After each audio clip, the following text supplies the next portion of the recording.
I see a leader, that's you. Story is ultimately talking about a reason, an excuse why something did or didn't happen.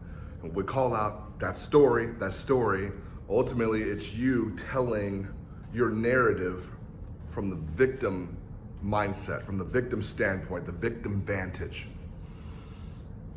Today, we're going to be talking about telling stories, plural, and this is an illustration, this is a parable, this is some fictional or version of science, non-fictional, fictional, to address a point, to be able to help someone understand a similarity. Almost, these stories are almost metaphors or analogies, rather than when you've heard me say, that story, that's just you saying, well, because I was late, because my mom and I didn't do the homework. That's the story, because if somebody paid you $500,000 to do it, you would have done it.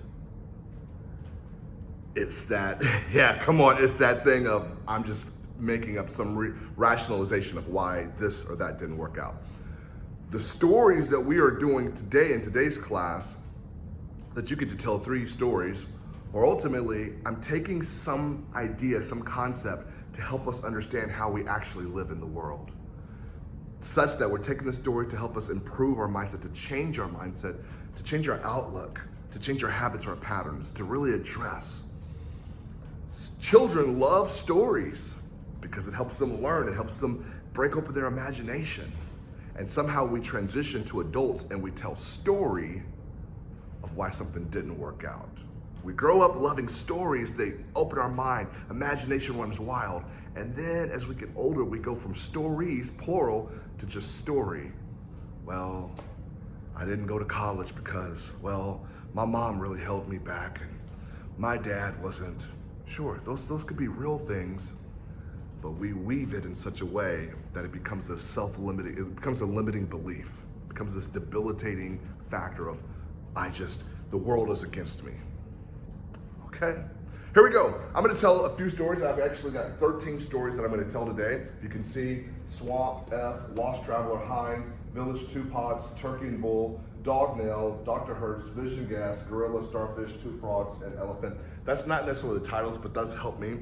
I know probably 50 stories. You've heard a lot of them through SoundCloud, YouTube, my own speeches. You've just heard them. And I'll take stories that other people have heard. Oh, I love that. I'm going to take it and remix it. I'm going to take it from being 2 turtles and I'm going to turn it into 2 doves. Or I'm going to change the idea, I'm changing the outlook.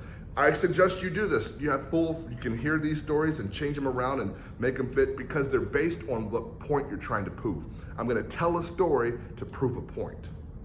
I'm going to tell a story, prove a point, tell the audience what the point is. Why did you tell us that story? Not necessarily with the moral of it, but what are you trying to show us? What are you trying to prove to us? What are you trying to get us to understand? What do you get us to trying to change in how we see things? Then you transition. There's a transition statement. And then you go to the next story. And all right. The transition statements can also be you telling your own personal life story of how did this affect you? Where were you? Right? Because we also want to get to know who you are.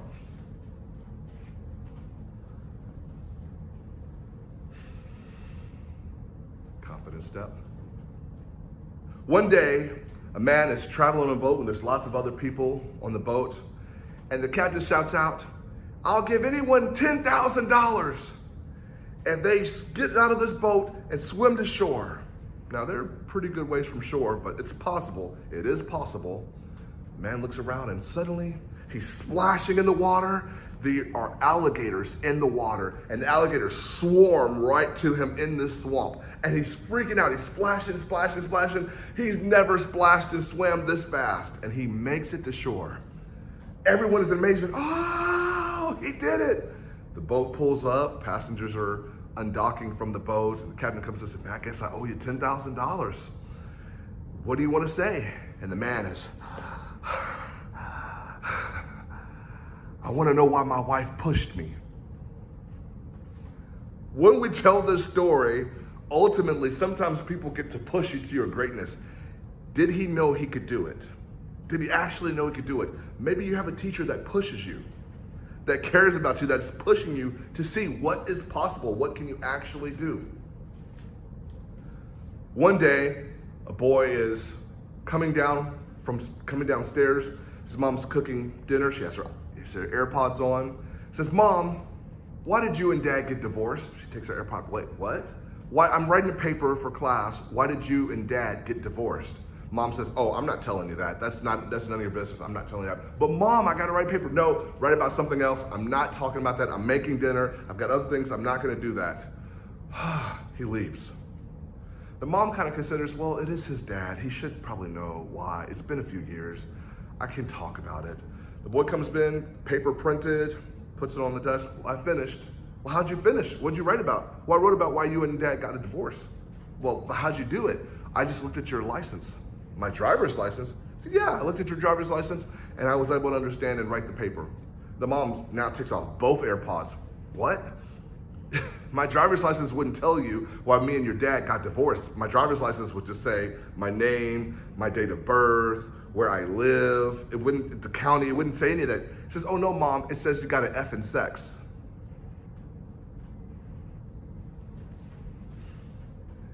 You can have the right information and make a wrong revelation. Let me say that again. Having wrong information, even if I want to put it that way, having wrong information can give you a wrong revelation. The boy didn't understand that F meant it was talking about gender. I can tell this story. Now, I've said this story before, and I've thought sometimes it lands and people love it, and then it depends if the crowd's younger, they might not catch it. If they're too conservative, they might not appreciate it. It just depends. Which is why you always get to think about, what does my audience need to hear? One day there's a man who's been lost. He's lost and he's a traveler. He stumbles upon an apple tree in the middle of the forest. He says, how did this apple tree get here in this forest? But he hasn't eaten in 7 days. He races to the apple tree, starts eating the apples. He has his fill and then he leaves. Now the apple tree is furious about this. But the apple tree considers, that's just one person. I'm not gonna make it a big deal. And then 12 days later, that same lost traveler shows up with 7 other lost travelers. He said, y'all, this is the tree that saved me in my time of need. They all go to the apple tree and they eat the apples. Now the tree is furious. He says, hey, come here, sucker. The tree's from the south side. I can say that. Tree says, hey, last time you were here, you were eating my oranges and I didn't say anything about it. And now you brought all these other random people here eating my oranges and I don't appreciate it. And they all start to laugh. Oranges? There's no oranges here. Yeah, don't eat my oranges. There's no oranges here. You are an apple tree. And the tree pauses and says, well, I really want to produce oranges. I mean, I'm trying really hard to produce oranges. You guys just don't know how hard it is to produce oranges. They say, no. We look at the fruit you bear, and that's how we know who you are. Friends, people will look at the fruit you produce in your life, and that is how they know who you are. When you keep producing apples, you must be an apple tree. If you keep producing gossip, come on. If you keep producing lies and cheating and manipulation, come here. If you keep doing that, then that must be who you are, and that is why people come to you. Look at the people in your life. Why do they come to you? Do they come to you for leadership? No one ever comes to me for leadership because they don't see leader. We go to an apple tree when we're looking for apples. We go to a leader when we see leadership. Come on. Why do people go to you? And if you keep producing that same thing, that's why people will come to you, and that's how people know who you are. There's 2 hillbilly friends deep in West Texas, and they're in a diner, and they're talking to each other, friends. Hey, how was your day? Well, how was your day? How's the missus? Oh, the missus is doing fine. And they see a woman in the diner choking. She's choking on some sort of food, some sort of obstruction in her throat. One of the guys gets up and says, I know how to help her. He goes up to her, ma'am, can you yell? Can you swallow? Can you breathe? He then pulls down her pants and licks her on the right butt cheek. And the woman, caught off guard, and obviously, what happened? She coughs up the thing. And the man goes back to his seat, and his friend says, you know, I had heard about that there hind lick maneuver, but I had never seen it.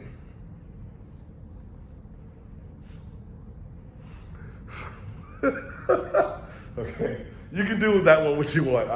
Heimlich, okay. Every day there's a villager that takes 2 large pots back and forth to his village, filled with water.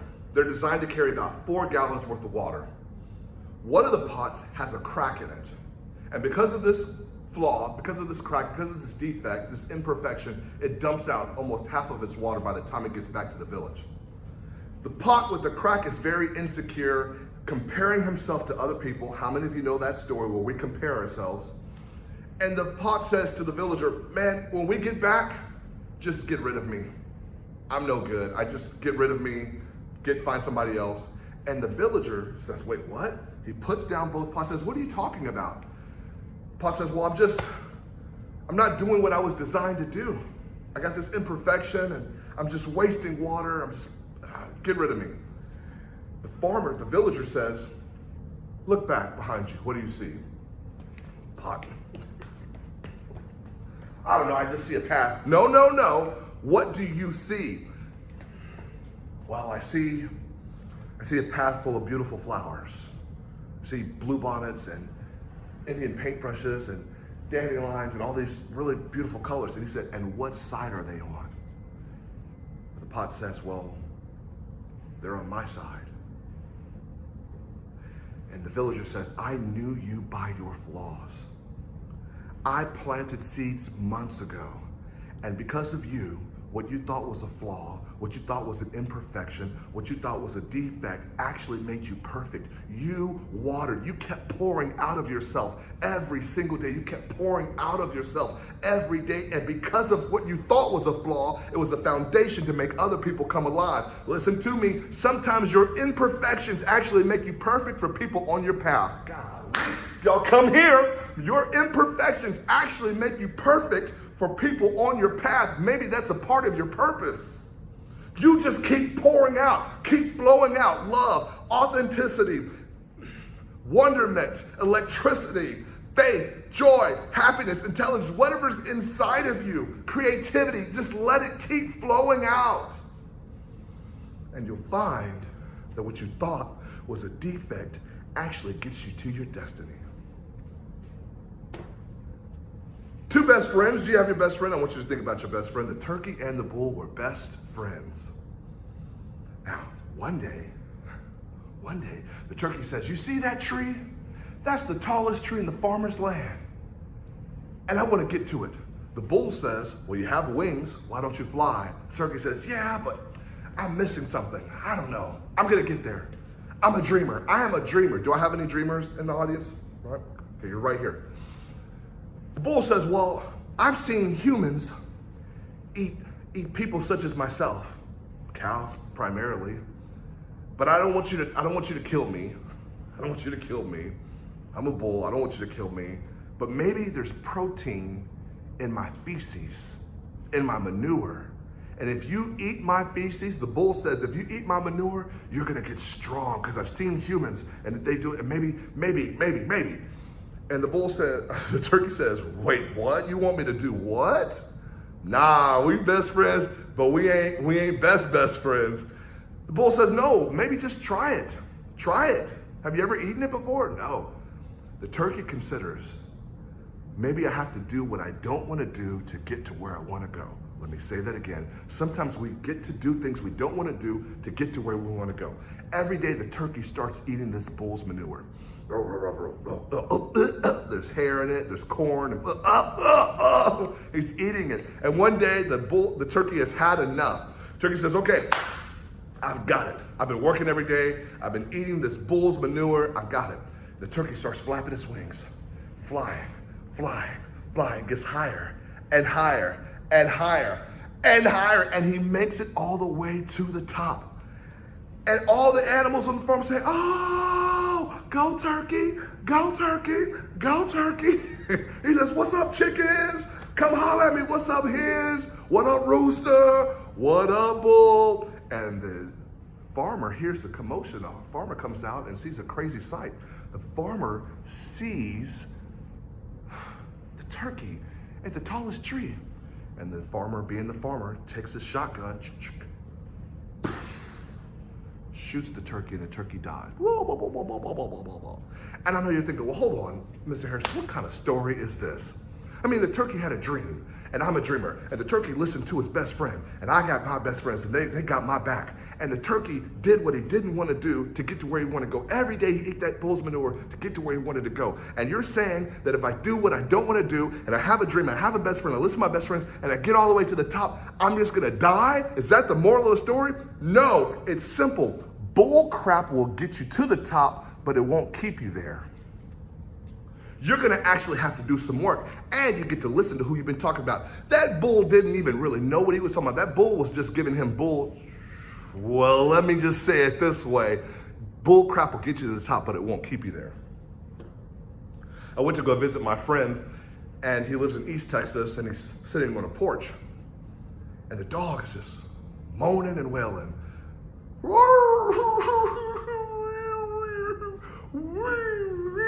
And I'm thinking, I'm getting out of the car. I can hear this inside the car, pulling up to this ranch. He lives on this ranch. And I said, what's wrong with this dog? The dog is, it's annoying and frustrating. I get past the dog. I knock on the door.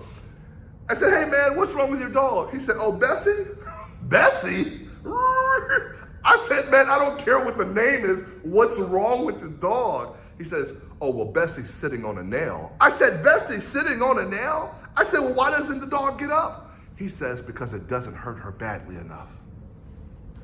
Some people want to sit, cry, and complain versus getting up to heal because somehow you think that healing isn't worth you moving.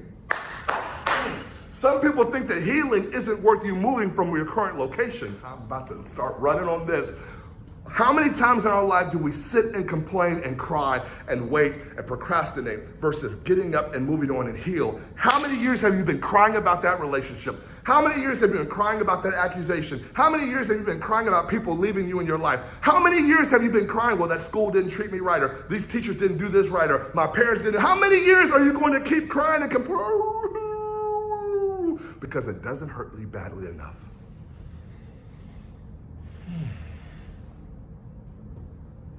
One day a man goes in to see the doctor. He says, doctor, it hurts all over. The doctor takes his glasses off. Sir, it hurts all over? Everywhere hurts all over. The doctor said, okay, well, touch your nose. The man says, ow, ow, ow. The doctor says, okay. The doctor says, well, touch your chin. Ow, oh, my chin, and my nose. The doctor is perplexed. The doctor says, well, touch your elbow. The man says, oh, my elbow, my elbow. The doctor takes the man's hand and says, fool, you got a broken finger. Sometimes you think that everywhere is the problem, but actually it's one thing that causes pain everywhere. What's that one thing in your life that's broken, that's damaged? And you think it's everything. You think it's everywhere in your life. Well, my friends don't understand, and these people walked away, and my job, and my school, and my grades, and maybe it's just your broken mindset that you've got. Whoa! Maybe you got a broken mindset if you would just get your mindset fixed. Maybe you got a bad attitude. Maybe you would get your attitude adjusted. Maybe it's your spending habits. Now I'm talking to myself. Maybe it's your eating habits. Now I'm also talking to myself. Maybe it's just one thing that is causing problems everywhere. A couple goes up and they get gas. It's old school, small station, gas station out in the middle of Texas. The man says to the young boy that's the attendant, young man, will you wash the window? They say wash. Will you wash the windows? The little boy goes out there squeaking the windshield. After he's done, the old man is perplexed. Says, young man, didn't I say wash this windshield? Oh, well, yes, sir. And look at it, it's still dirty. The boy says, oh, so, sorry, sir. Goes out. Young man, this window, I tell you about this generation. He talks to his wife. I tell you about this generation. They just don't understand. Young man, will you wash the windshield? Boy, now he's, okay, let me try a different angle. The old man is furious. Yeah, I'll do it myself. And the wife says, wait. She takes off his glasses, cleans his glasses, puts them back on. He says, oh, the windshield was clean. It was my glasses. Let me say it this way. Sometimes it's not the problem that you think is the problem, it's how you see the problem. When you look in your life, do you see obstacles or do you see opportunities? It's just your lens. Do you see failure or do you see opportunity to get stronger? When you come to speech class, is this just a class that you didn't want to take, or is this a possibility for a breakthrough in your life that changes everything? It's just your lens. How you see the problem is actually the problem. Man gets fired from his job, really lucrative job. Friend says, what are you going to do? I don't know. Friend says, well, why don't you come over to my zoo? We're hiring. The man says, all right, well, what kind of job is it? Gives him a gorilla suit. Says, okay, well, you just put this gorilla suit on and you go hang out in the gorilla exhibit. What? Yeah, it's tough times. Sometimes we can't afford animals. He said, well, how much are you gonna pay me? And he writes some numbers down. He says, oh, okay, well, I can do that in the meantime while I'm getting a job. I can definitely put this gorilla suit on and work for that kind of money. The man starts out working in the gorilla suit, just doing gorilla things. And at some point, it's not enough. He gets bored with where he's at. And he starts doing non-gorilla things. He starts sucking and jiving. He starts twerking. And people come from miles around to see this gorilla twerk. And they're thinking, because they're thinking it's a gorilla. The gorilla costume is perfect. And everywhere, he's got this big old show. Now he's the main attraction. And he starts getting full of himself. He starts juggling and doing different things. And every day, people are coming from miles. He's doing the Tootsie Roll and he's doing the... They're saying, how did he even learn that? How did he even learn that? One day, he's getting full of himself. He's on a log, rolling, and he falls over into the next exhibit over, and he falls hard. It's boom, boom, boom, boom, boom, boom, boom, boom, boom. And the crowd races over. He dusts himself off. The man in the gorilla suit dusts himself off. He's never been over. He doesn't even know where he is. He looks up and he sees a lion. And the lion's just chilling, licking its paw. And the lion sees a gorilla. He says, oh, snap. He races to the back end. He says, y'all, there's a gorilla in here. I'm not a gorilla. There's a man in this gorilla suit, and help me out. And they can't hear him. The crowd can't hear him. They just see this. And they say, yeah. He says, no. They say, yeah. He says, there is a person in here. My helmet won't come off. The lion gets up and gets closer and closer and closer. Now the house is packed. People will want to see what's going to happen. The lion versus the gorilla. No, help me, help me. He looks back and the lion's coming closer. He said, help me, there's a human in here. I don't know what to do. I was just pretending. I don't know, help me. And the lion gets closer and closer and closer. He's freaking out. And all of a sudden, the man in the suit hears a voice that says, fool, shut up. You won't get us both fired. When you are desperate, sometimes you'll put on a suit, pretend to be somebody that you're not. When you're unhappy with your life, you put on a suit and pretend to be somebody that you really aren't. How many of us are actually walking in authenticity? Actually being yourself. When you show up to class, are you being authentic? Are you just putting on a fake smile, pretending to be somebody that you're not? Are you closing yourself off, pretending to be somebody that you're not? When you go to class, when you go to work, when you go to school, are you just pretending? Are you just faking it? One day a boy's walking along a beach and he sees all these starfish. He starts picking up one starfish, throws it back in the ocean. Picks up another one, throws it in the ocean. A man walks by and says, young man, what are you doing? He says, well, I'm saving all these starfish. The beach is riddled with starfish. There's thousands of them. And the man says, yeah, there's thousands of them. You'll never make a difference. The boy considers it. He picks up one starfish, throws it back in the ocean, and says, I made a difference for that one. Picks up another one, throws that starfish back in the ocean, says, I made a difference for that one. Friends, these two people were looking at the same thing. They were both looking at the same thing, but they didn't see it the same way. Let me talk to you. The old man saw the problem. The young boy saw himself as the solution. In your life, what are you looking at? Are you looking at problems? Are you looking at yourself as being the solution? Maybe you get to be the one that changes the world. Maybe you get to be the one that makes a difference. If you see it that way. Two frogs, frolicking, jumping around, hanging out. They stumbled into a deep well. They didn't realize how deep that well was. Well, all of a sudden, they're trying to get out. Now, one of these frogs is deaf. He cannot hear, but he can read lips. And the frog close to him says, I think we just got to give up. I'm just going to quit and die. There's no way to get out. And that frog croaks and dies. Now the deaf frog says, man, I got bills to pay. I got dreams. I got accomplished. I got things I want to accomplish and inspiration. There's things I want to do.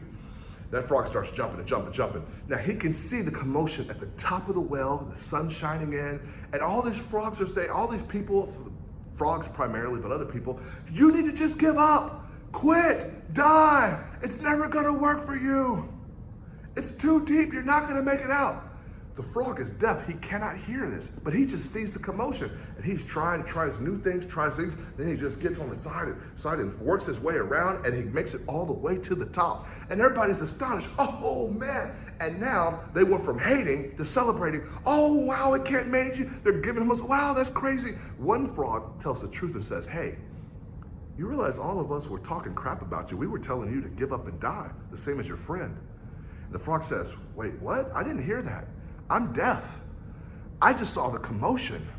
You all are the reason I made it to the top. I thought y'all were cheering me on. Let me say it this way. Sometimes your haters get to be your biggest motivators. Well, if you see it that way. Man goes to an elephant farm and he sees all these powerful elephants. And they're all attached with a little tiny rope on their leg to a stake in the ground. And the man is baffled. These creatures are humongous. He says, how is it that these elephants don't just break free? And the person that was in charge of the elephant farm says, well, when they were younger, they couldn't break free. As they got bigger, they thought they still couldn't break free, even though they're powerful. That little tiny thing that held them back when they were younger still holds them back today.